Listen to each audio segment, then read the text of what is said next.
One thing that's reflective in our lives is that we were once deemed as worst of the worst. We were once deemed as kids that would never change.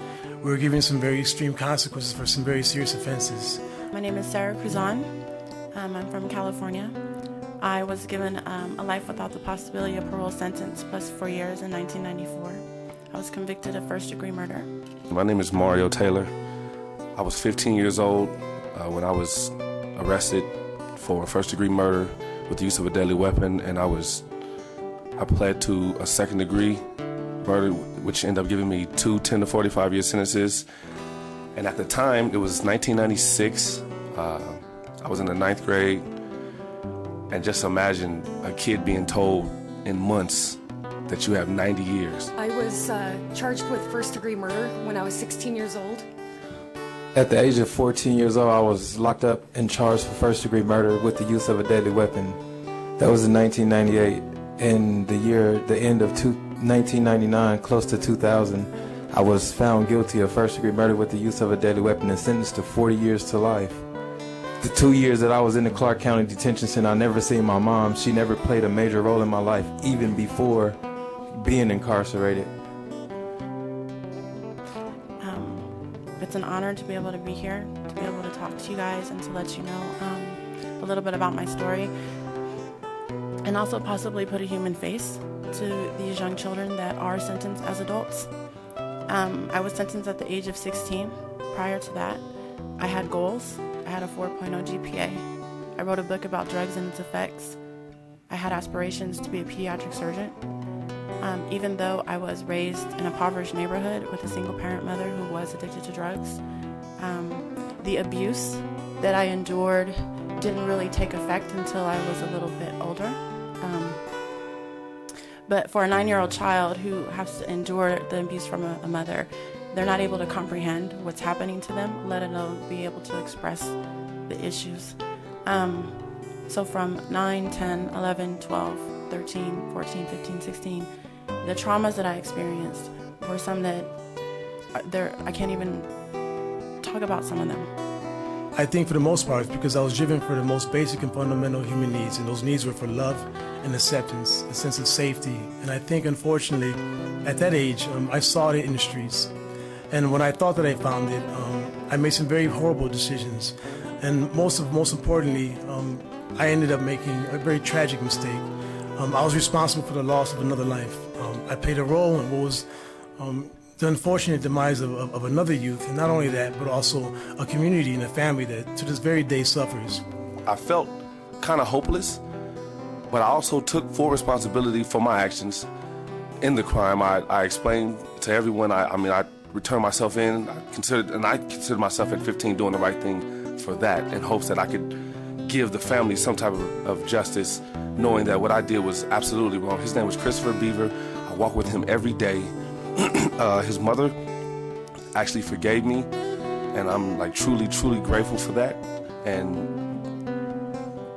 I don't know where I would be right now without her and her family. And when I was 18 years old, I really started to get an understanding of the crime that I committed. I wrote Daryl Crittenden's family. His grandmother forgave me of the crime, which helped out a lot because it was something that was always on me.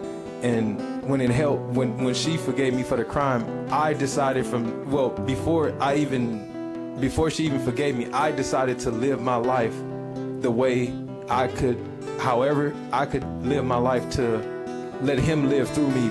I'm not saying that justifies by any means my crime. I live every day with the remorse and the grief for taking someone's life, regardless of the circumstances. Live my life as a reflection, as a capacity that every child possesses to change. When I was in prison, I eventually matured, I grew, and I came to discover who I really was inside. I came to realize that I really wasn't that little gangbanging punk, that in reality I had hopes, that I wanted to be able to live a normal life someday.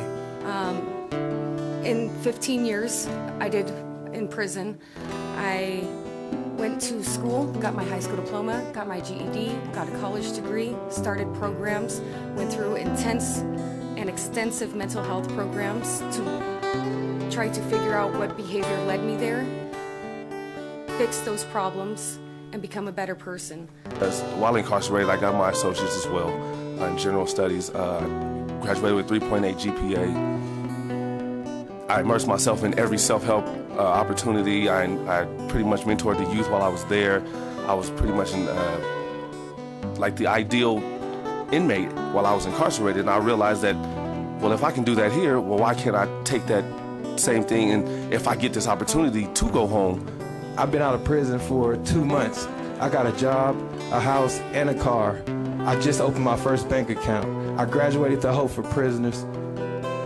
And the only thing I want to continue to do is move forward. I'm not a criminal.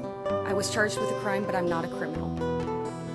I am now a taxpayer, a voter, a military wife. I am a mother of a beautiful 8-month-old. I pay my taxes every year. I am a wonderful, productive citizen of this society. And I was given the opportunity to learn from my mistakes. As a youth, teenagers make dumb decisions. Coming out, I was able to allow my life to be a reflection of that eternal apology. And I've been working for the past 12 years in positions that were designed to keep children out of the criminal justice system and out of the grave. I've done quite a bit in terms of gang intervention, violence prevention. I was a ceasefire outreach worker. I was a juvenile justice diversion program coordinator with Alternatives. I also went on to work with Catholic Charities, a street intervention specialist. And most recently, before this position with the campaign, I did 5.5 years of research with Northwestern University as part of the Northwestern Juvenile Project, in which I had interviewed and assessed the mental health needs and outcomes of over 800 formerly incarcerated youth, much like us. When I came to realize that in all reality, we do have the capacity, that I was not the exception to the rule. And I became to become more and more inspired by the individuals I had met, and I realized that something had to be done. That we had to do something in regards to amplifying these stories and to sharing these, very inspirational but yet not uncommon stories that kids can change. And I really hope that you give these individuals here in Nevada the same opportunity that I had. Thank you.